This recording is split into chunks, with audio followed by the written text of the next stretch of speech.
বৃষ্টির হাত থেকে পিচ রক্ষায় আধুনিক প্রযুক্তির ছোঁয়া নিউজিল্যান্ডের আদলে মিরপুর একাডেমিক মাঠে তৈরি করা হয় গ্রিন হাউস বা পিচের রিট্র্যাক্টেবল ছাদ।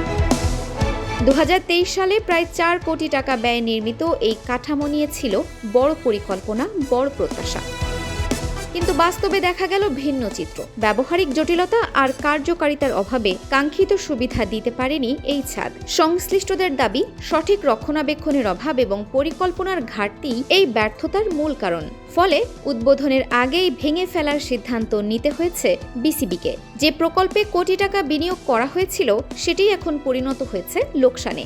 এমন বড় প্রকল্পতে ছিল সম্ভাব্যতা যাচাই এবং দীর্ঘমেয়াদী পরিকল্পনার অভাব। মিরপুর একাডেমি মাঠের এই গ্রিন হাউস এখন শুধুই একটি ভাঙা কাঠামো, যা মনে করিয়ে দিচ্ছে পরিকল্পনা আর বাস্তবায়নের ফাঁকফোকরের গল্প। কোটি টাকার এই প্রকল্পের এমন পরিণতি প্রশ্ন তুলছে পরিকল্পনা ও তদারকির উপর। ভবিষ্যতে এমন বিনিয়োগে কতটা সতর্ক হবে বিসিবি, সেটি এখন দেখার বিষয়।